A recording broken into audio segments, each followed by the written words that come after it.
Yes. Hello, I am Ravi Visvesvaraya Sharada Prasad. There is considerable circumstantial evidence that Vinayak Damodar Savarkar ordered the assassination of Mahatma Gandhi. There were numerous lacunae in the investigation and prosecution which enabled VD Savarkar to be given the benefit of the doubt. There was considerable speculation that Sardar Vallabhbhai Patel and Morarji Desai saved Vinayak Damodar Savarkar from being imprisoned for Gandhiji's murder. My late mother, Kamalamma Madhikera Sharada Prasad, was part of the prosecution team in the Mahatma Gandhi murder trial in Red Fort in 1948 in the trial court of Atmacharan. Atmacharan was an ICS officer acting as a judge. My mother was specifically handpicked by Oscar Henry Brown, who was the chief presidency magistrate of Mumbai.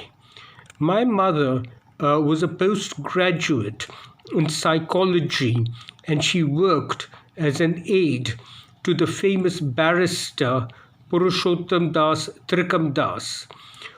Oscar Henry Brown was a Scotsman who stayed on in India after independence, and he knew my mother's family in Hampi. And my mother's assigned task was to elicit evidence from one of the accused, Shankar Kishtaya, who was a servant of Digambar Ramachandra Badge. Digambar Badge was a weapons dealer in Pune, and he had turned approver in return for a pardon. And Oscar Henry Brown, he was the chief presidency magistrate of Mumbai on the criminal side.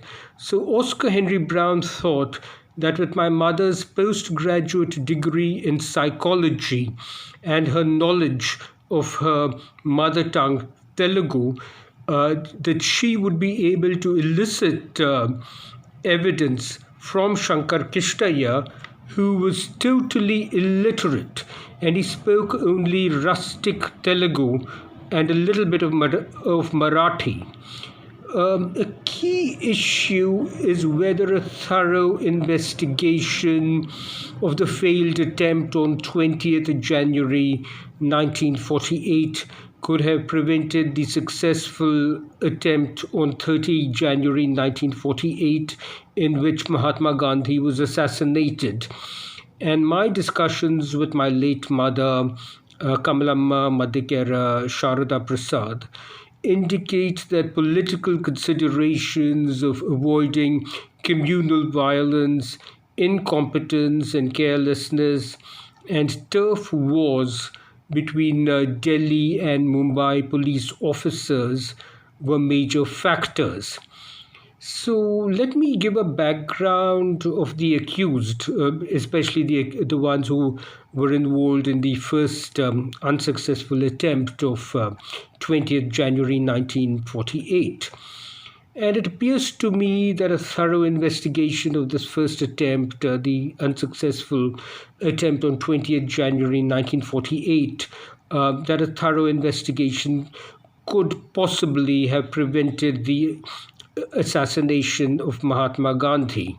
So first there was Vishnu Ramakrishna Karkare, and he was the senior most leader of the Hindu Mahasabha in Ahmednagar, and he was elected to the Ahmednagar Municipal Corporation.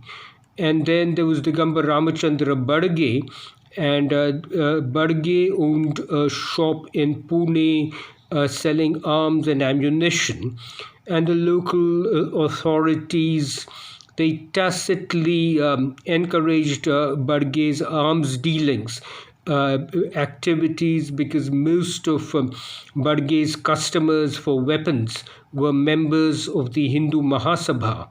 and the Hindu Mahasabha further supplied these weapons to the Hindu residents of the Hyderabad Nizam's kingdom to protect themselves from the tyranny of the fanatically Muslim Razakars.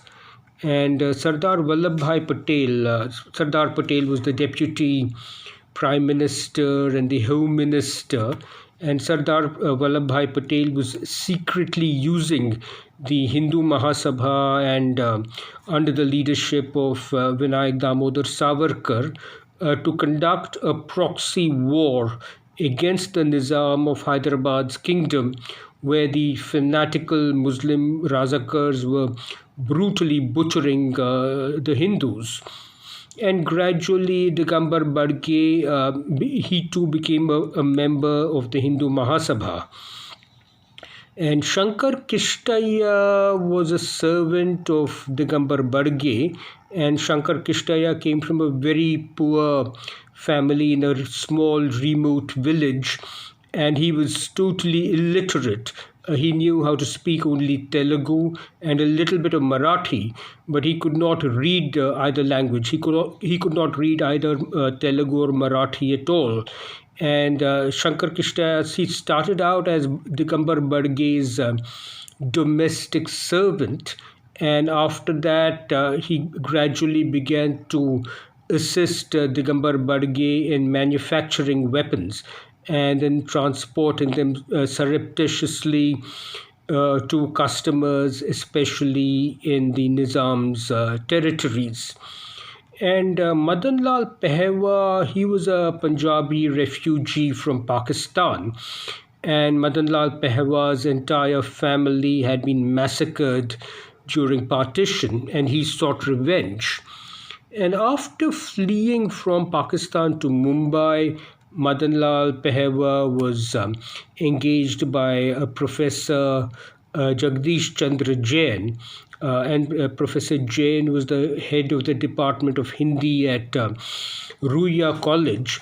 And so Professor Jain engaged Madan Lal Pehwa to sell his books on a commission basis. And Professor Jagdish Chandra Jain, he was a protege of Guru Rabindranath Tagore, and he had been imprisoned by the British during the Quit India movement in 1942. And Madan Lal Pehwa, he simultaneously worked in a firecracker factory which surreptitiously made hand grenades to be supplied to the Hindus in the Nizam's Hyderabad kingdom. And after the assassination of Mahatma Gandhi on 30th January 1948, Digambar Badge turned approver in return for a pardon. And the evidence presented by the prosecution against Vinayak Damodar Savarkar was that on both 14th January 1948 and 17th January 1948, Nathuram Godse and Narayan Apte, accompanied by Digambar Badge, they all visited Vinayak Damodar Savarkar at his residence, carrying a bag which was filled with explosives and armaments.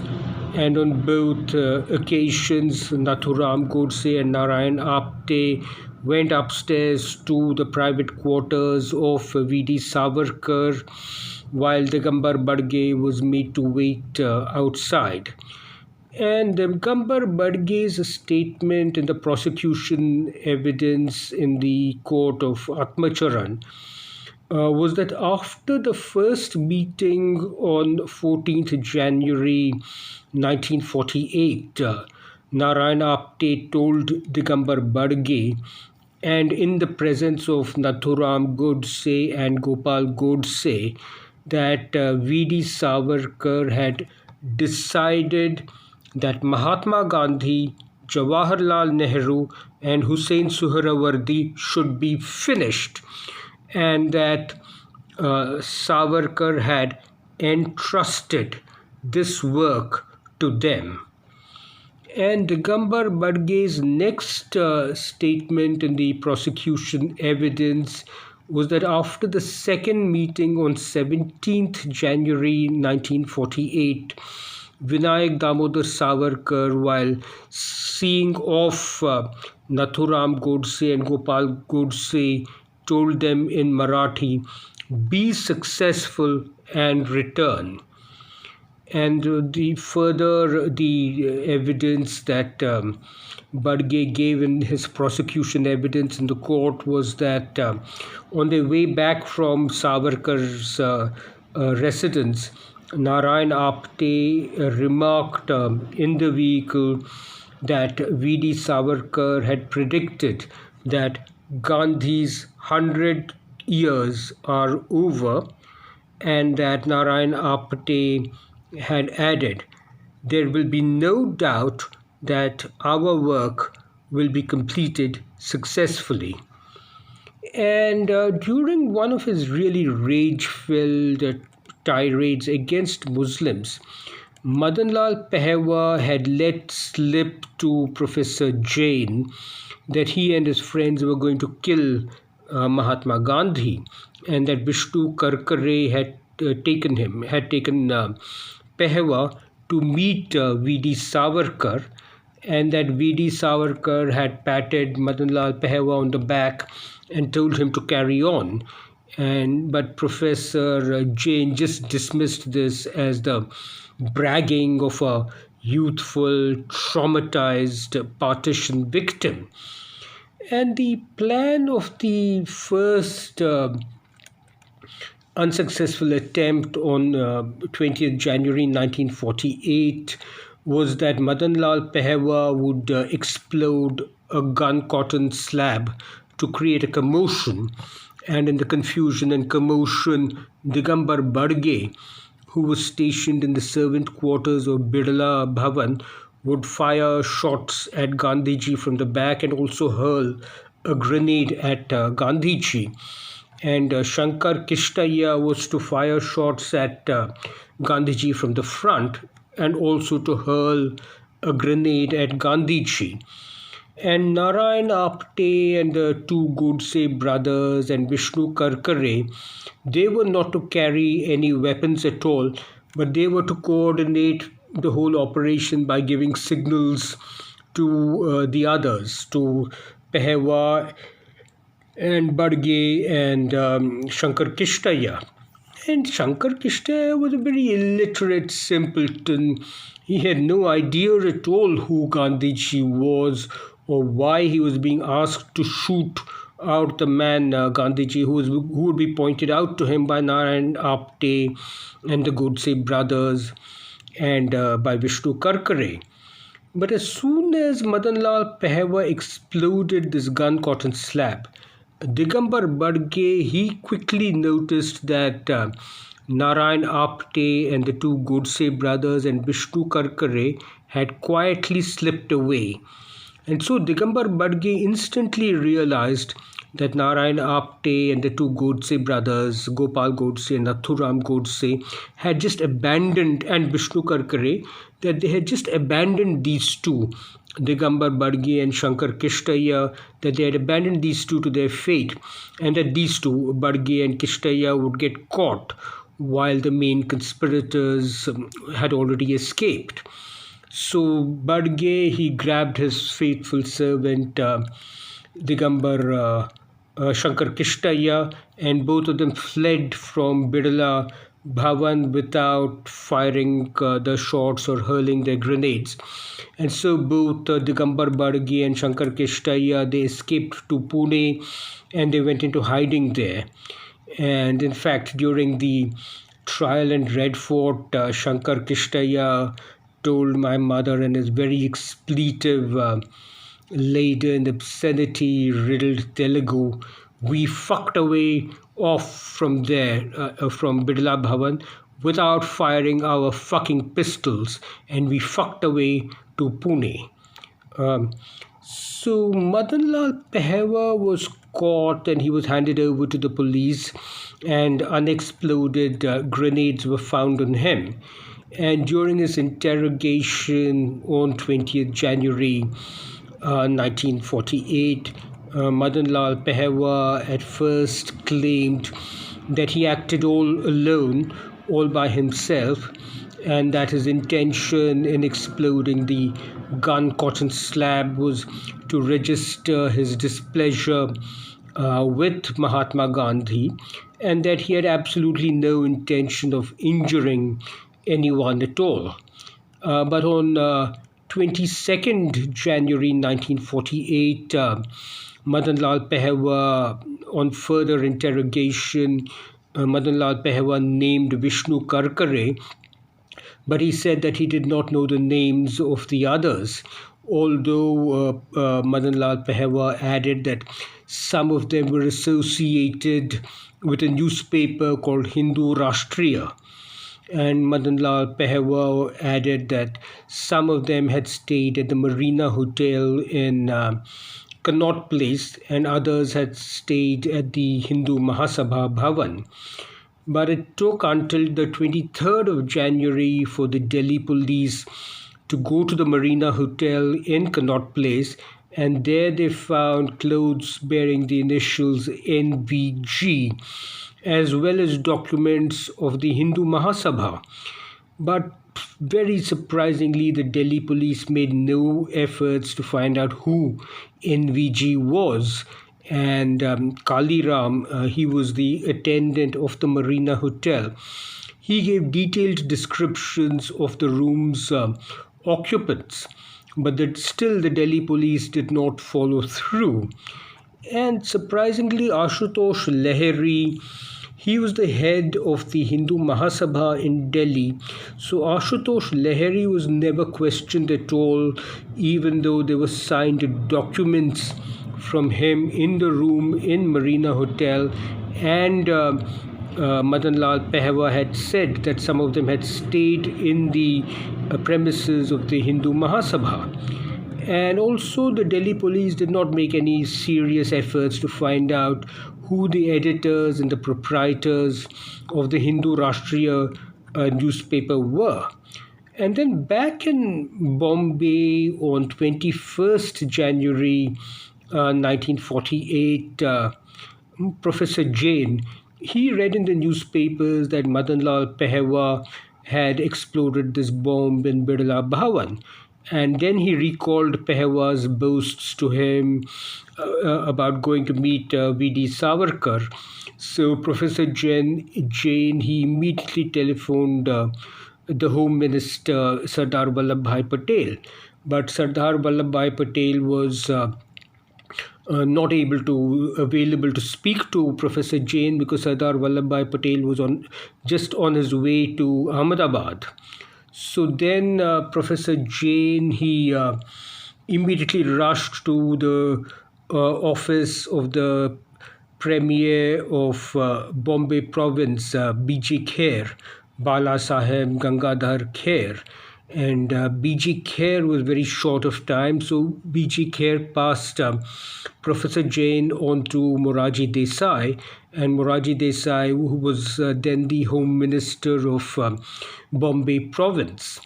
So Morarji Desai heard Professor Jain and cut him short, and Morarji Desai angrily accused Professor Jain of being part of the conspiracy to murder Gandhiji along with Madan Lal Pehewa. And Morarji added that Professor Jain too should be arrested. And then that night, Morarji Desai mentioned to Jimmy Nagarwala, Jamshed Dorab Nagarwala. He was the Deputy Commissioner of Police of Mumbai. And so Morarji Desai mentioned to Jimmy Nagarwala what Professor Jain had told him about Madan Lal Pehewa. And Jamshed Nagarwala, he was a Parsi gentleman, and he later told my mother, and my mother worked very closely with Jimmy Nagarwala of the CID. So Jimmy Nagarwala told my mother that he had immediately asked Morarji Desai for permission to arrest VD Savarkar, and that Morarji Desai had angrily denied permission, exploding in anger to Jimmy Nagarwala. "Are you mad? Do you want all of Bombay to go up in flames?"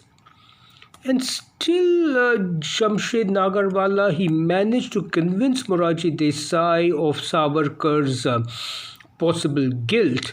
But even then, Morarji Desai was very, very reluctant to arrest VD Savarkar. And my assessment is that Morarji Desai thought that arresting VD Savarkar would lead to uncontrollable communal violence. And just a few weeks after partition, that Morarji Desai wants to avoid violence at all costs. And then U.H. Rana, U.H. Rana was the Deputy Inspector General of the CID, the Criminal Investigation Department of Pune. And he happened to be in Delhi by chance on some personal work.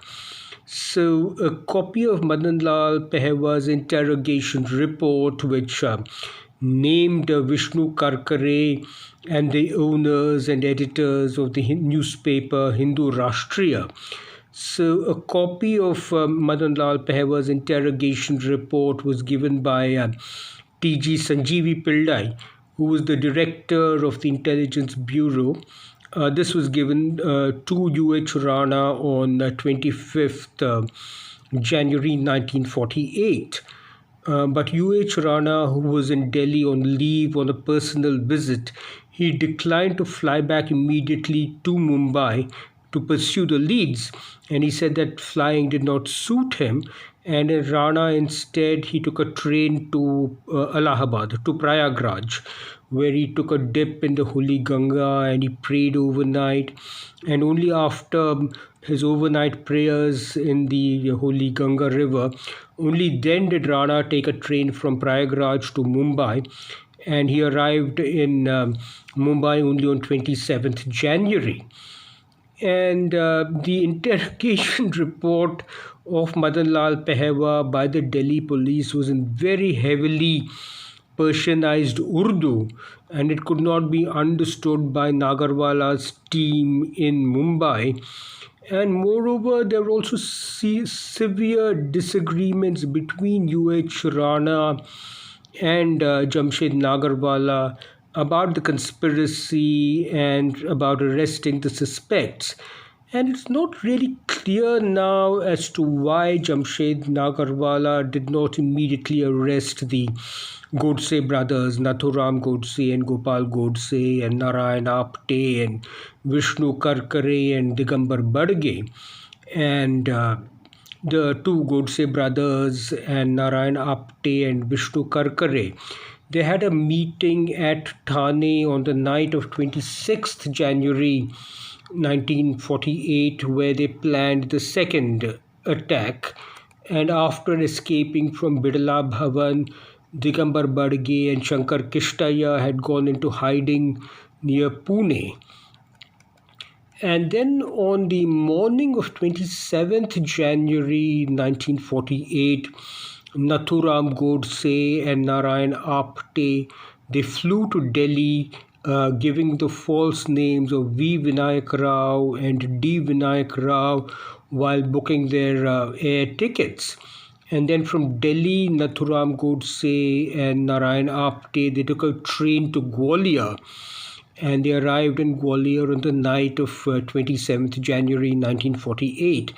And there they purchased the Beretta pistol which they used to assassinate Mahatma Gandhi. And they purchased this Beretta pistol from Dr. Dattatreya Sadashiv Parchure. And Dr. Parchure was the head of the Hindu Mahasabha in Gwalior, and he was the physician to the Gwalior royal family. And in fact, the pistol had actually been owned by the military secretary to the Maharaja of Gwalior. And it is a total mystery now as to why these numerous clues in Delhi and Mumbai and Pune were not investigated quickly. Because my mother said that Jamshed Nagarwala was a very diligent and a capable police officer. But most of the Delhi and Mumbai police, they were sympathetic to the ideology of the Hindu Mahasabha and the ideology of the RSS, the Rashtriya Swayamsevak Sangh. And so they were in a position to tip off the conspirators. And this also was emphasized by Jawaharlal Nehru in his correspondence with Sardar Patel, where Jawaharlal Nehru also cautioned that the police forces in Delhi and Mumbai had been heavily infiltrated by the people who were sympathetic to the RSS ideology and the Hindu Mahasabha's ideology. And later, the Home Secretary R.N. Banerjee, he was an ICS officer. So R.N. Banerjee, he later accused T.V. Sanjeev Pillai, the director of the Intelligence Bureau, of gross incompetence and lethargy in not following through on the numerous clues. But Nagarwala did take a lot of steps, and in fact, on 4th March 1948, Jimmy Nagarwala, he questioned VD Savarkar's bodyguard. His name was Appa Ramachandra Kasar. And Jimmy Nagarwala also questioned VD Savarkar's secretary. His name was Gajanan Vishnu Damle. And both Kasar and Damle, they confirmed to Jimmy Nagarwala about numerous visits paid by Nathuram Godse and Gopal Godse and Narayan Apte and Vishnu Karkare and Dr. D.S. Parchure to Savarkar Bhavan for many years. But surprisingly, two senior employees of the Hindu Mahasabha, and the office of the Hindu Mahasabha was on the ground floor of Savarkar Bhavan. And these two senior employees, their names were Bhide and Shinde, and they were at Savarkar Bhavan all the time. And surprisingly, they were never ever questioned at all by the police. But in particular, Kasar and Damle, they confirmed to Jimmy Nagarwala that Gopal Godse and Nathuram Godse and Narayana Apte and Vishnu Karkare, that all of them had long meetings with Vinayak Damodar Savarkar on 14th and then on 17th and then on 24th January 1948. And then the 24th January 1948 meeting was after the blast in Birla Bhavan on 20th January 1948. And then returning to my mother, Kamalamma Medikera Sharada Prasad, so several junior members of the prosecution team, they obtained the impression that the prosecution case against Vinayak Damodar Savarkar was deliberately not being pursued with diligence, because circumstantial evidence requires independent corroboration from two different sources. But other than the approver Digambar Badage, the prosecution team, and the prosecution team was led by C.K. Daftari, Chandrakishan Daftari, and C.K. Daftari was assisted by N.K. Petigara and M.G. Vyavaharkar and Jwala Prasad. And then there was my mother's old colleague, J.C. Shah. He was my mother's colleague at Kanga and Co. And J.C. Shah went on to become the Chief Justice of India.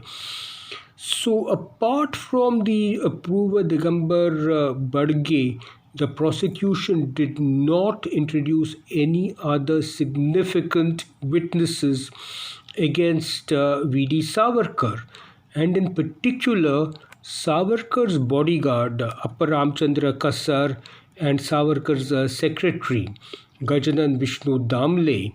They were never summoned as witnesses by the prosecution in the trial court of Justice Atmacharan. He was an ICS officer acting as a judge.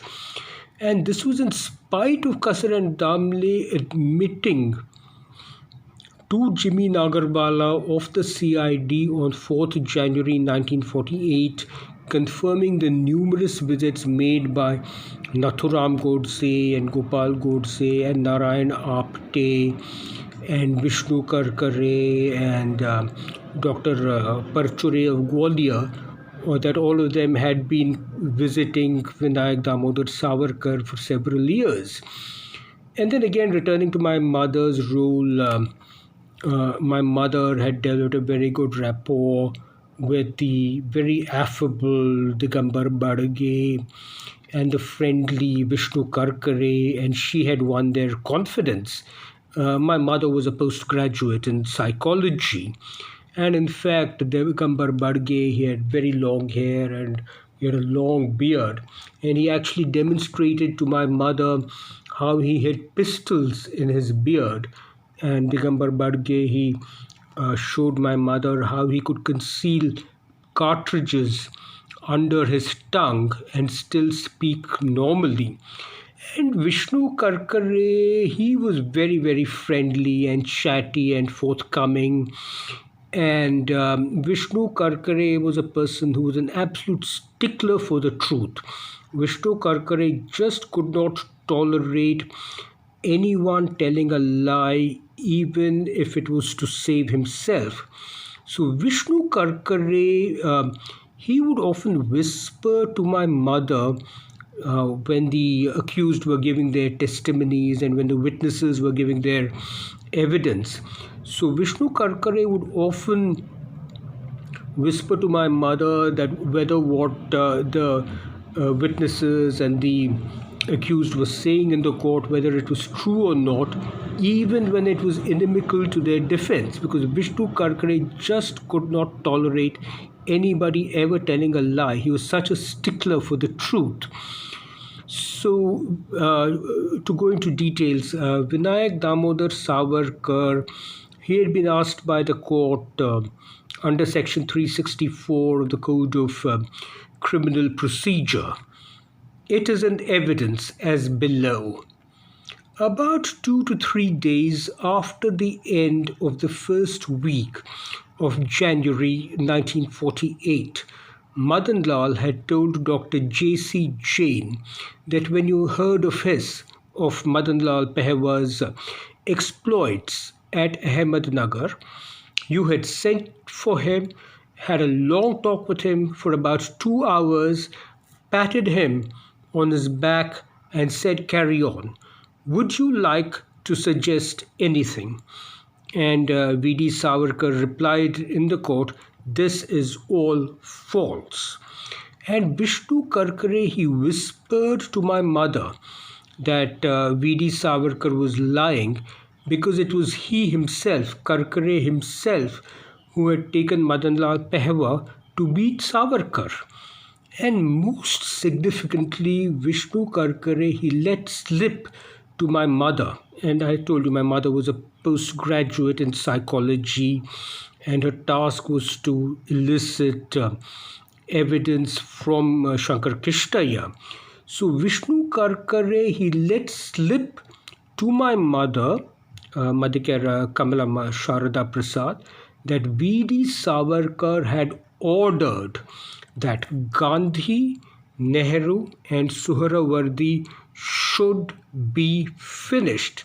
And this was exactly the very same words which Digambar Badge too had alleged in his approval evidence for the prosecution, that Vinayak Damodar Savarkar had ordered that Gandhi, Nehru and Suhrawardi should be finished.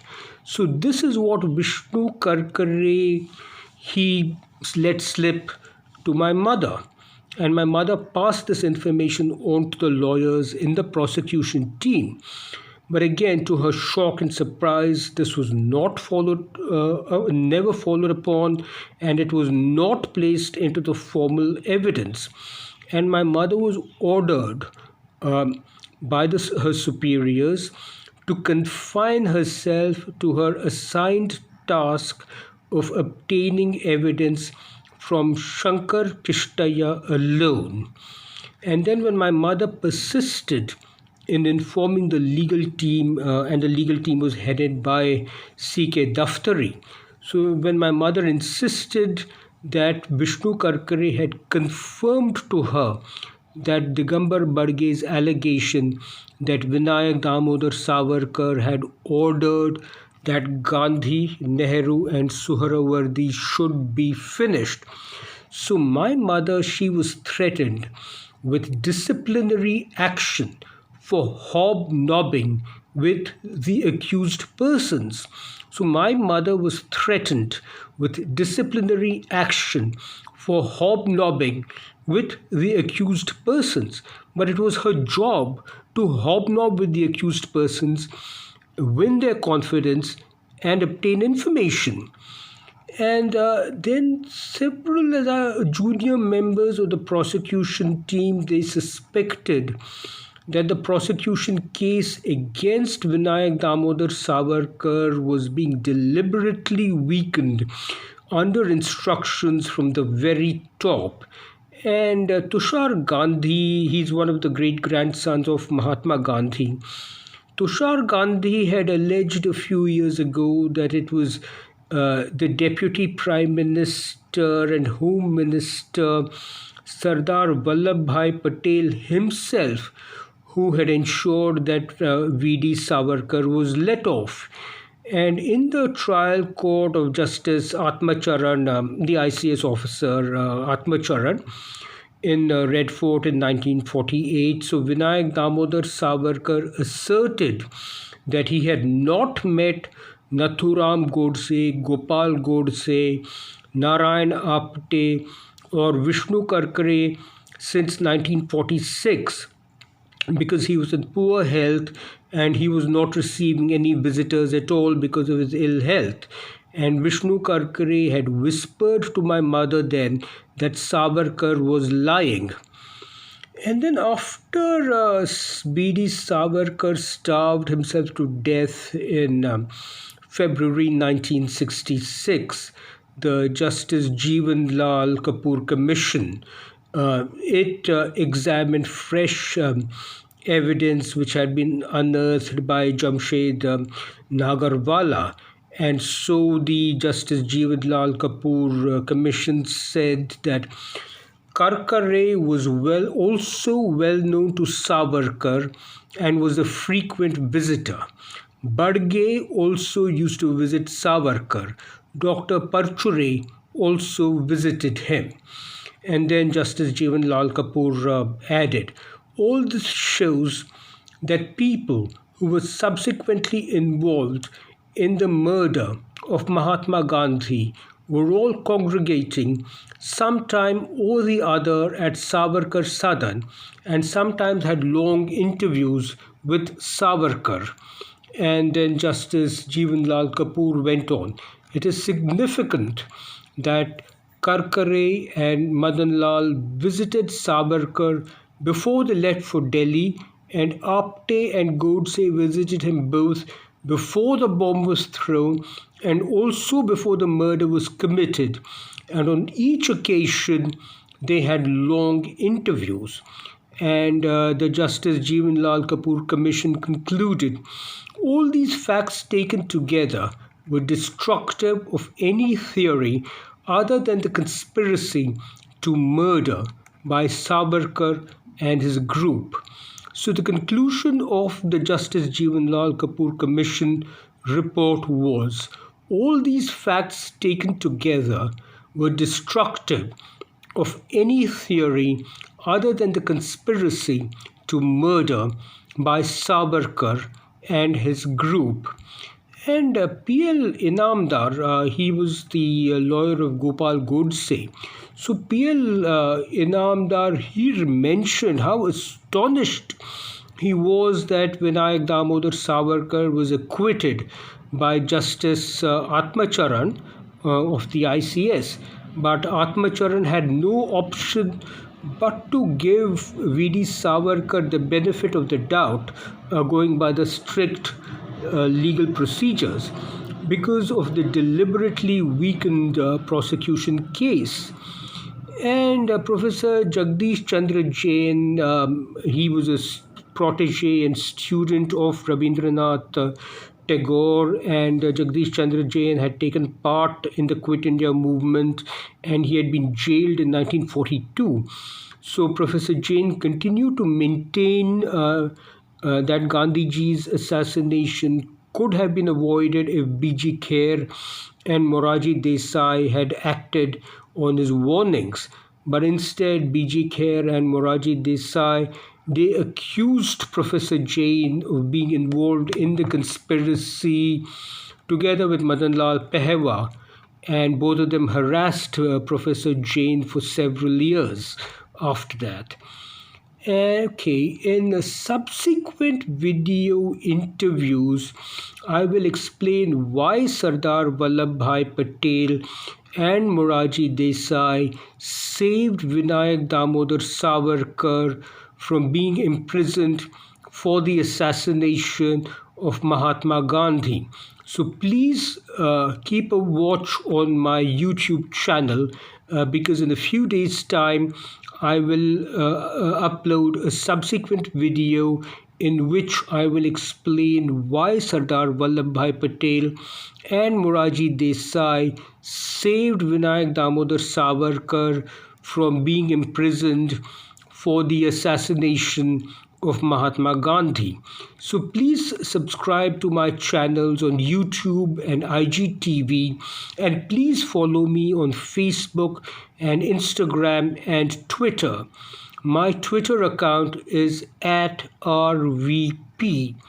@RVP is my Twitter account. And on my YouTube channel, I will be uploading several more videos about politics, the economy, business and industry and technology, as well as about other interests of mine. So please subscribe to my YouTube and IGTV channels. This is Ravi Visvesvaraya, Sharada Prasad saying goodbye. Have a great day.